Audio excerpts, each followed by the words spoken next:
Os Apocalípticos nas eleições de 2014. A quinta entrevista da série começa agora. E aqui comigo está o candidato Marco Antônio Nascimento, do Partido Comunista Brasileiro. Candidato, muito obrigado pela sua presença aqui, pela participação, por ter aceito o nosso convite. Antes de mais nada, eu agradeço a vocês, em nome do Partido Comunista Brasileiro, por essa oportunidade de a gente poder mostrar o nosso programa de governo, né? E principalmente estar no centro de formação, né, que é a Universidade Federal do Paraná. O senhor citou aí no seu programa de governo, o que me chamou muito a atenção ao ler foi a estatização do transporte público.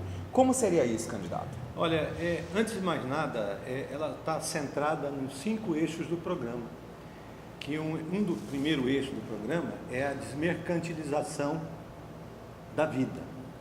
Então nós, comunistas, acreditamos que transporte, educação, saúde, alimentação, lazer e cultura não são mercadorias.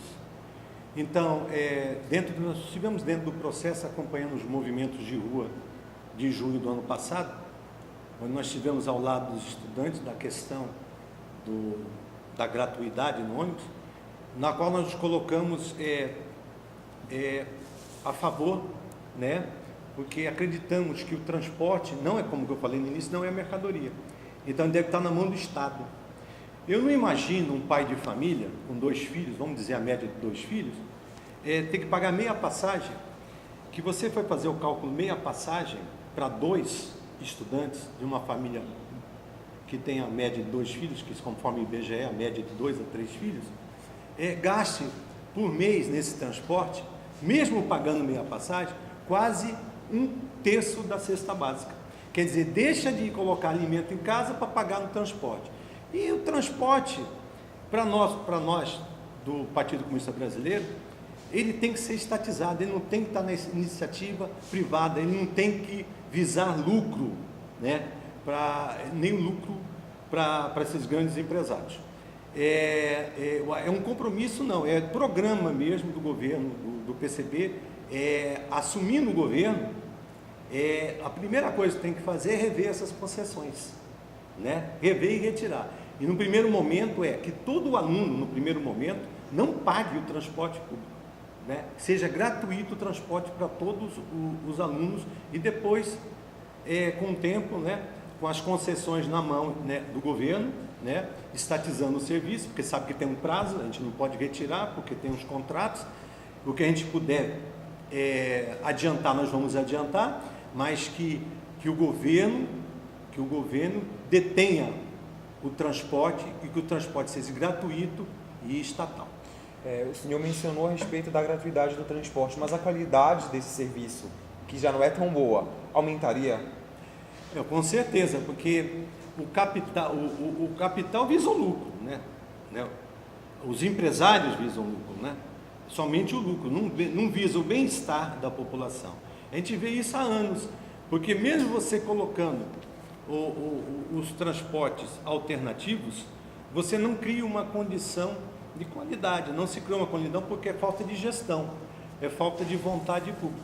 E se a gente for verificar os transportes de massa, como Belém, que vocês podem ter observado, o BRT, que seria uma solução de transporte e que acabou não sendo, parecendo um grande mico, né? Um grande mico, porque arrebentaram todo um asfalto já pronto na Almirante Barroso para colocar um concreto, que se gastaram 300 milhões de reais numa obra que não teve fim no meio, que foi promessa do governo que terminaria, não terminou. Enquanto a gente poderia ter pego esses 300 milhões de reais, ter asfaltado todo Augusto Montenegro e a BR, e uma boa parte da BR. Então, você observa hoje as populações, aqueles bairros mais populosos, em direção a Augusto Montenegro, em direção a Ananindeua, você vê a estrada, as ruas, né? A rodovia esburacada e aquele transporte que é um sufoco todo dia de manhã e todo dia no final da tarde, né? Ônibus lotados, né? Superlotados, um desrespeito total, né? Ao idoso, né? Às mulheres, né? E a solução é um transporte de massa, porque aqui, como vocês sabem, já teve uma linha ferrovia, mas o capital arrebentou, tirou a Bragança, né? Belém-Bragança, acabou com as ferrovias, que era um meio de transporte de massa, né, que se tivesse.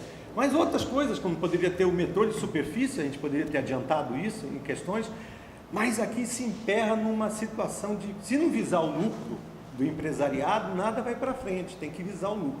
Então, acho que o modelo de estatização, né, proposto pelo Partido Comunista Brasileiro, seria, com certeza, intensificar a melhoria desse transporte, estatizar esse transporte, né, e colocar o transporte de massa, que seria o trem ou o metrô de superfície, né, que já poderia ser possível, e não que está hoje em dia aí. E, candidato, e a respeito de outro plano do seu programa de governo que diz respeito, que é referente à valorização da juventude? De que maneira o seu governo pretende valorizar a juventude paraense? Olha, a questão da juventude, a gente vê que não tem opção hoje. Você não vê, ela vê a juventude se espalhada, porque a juventude não tem esporte, lazer, né? Não tem esporte, lazer, não tem cultura, né?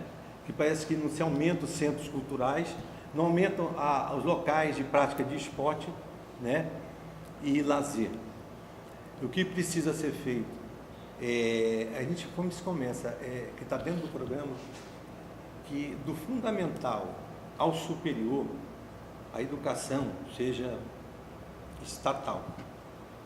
E aí você vê hoje a juventude, como você fala, a juventude hoje não está na escola. Quando está na escola tem um ensino de baixa qualidade, não tem um incentivo, porque na sua escola não tem uma quadra de esporte, não tem um centro de cultura, de formação cultural, e que o aluno hoje seja integrado no sistema de tempo integral. O que você vê hoje? A juventude na rua, a juventude sem motivo, né, de perspectiva de melhoria, porque o capital é muito cruel, o capital é muito imediatista, né? Ele vende uma imagem de que você tem que possuir um bem, mas o maior bem que você tem que ter é educação, né? É educação. O maior bem que a pessoa pode ter é a saúde. Então, hoje eu estava comentando com os colegas, né? O jovem hoje ele chega com o seu celular. Nós não somos contra da pessoa ter o celular dela, mas tem que ter o celular e tem que ter a educação. Porque não é o capital, ele quer substituir as coisas e ir iludindo, colocando de uma forma que vai se resolver os problemas. Hoje você chega numa unidade de saúde, a pessoa está com o celular do último modelo, procurando o serviço público de saúde. Não é?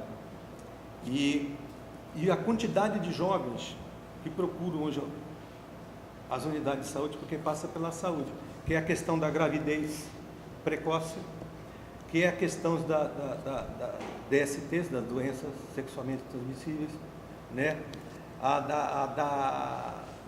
Da iniciação, né, cedo do jovem, né, na vida sexual, né, e uma orientação. Então, o jovem hoje,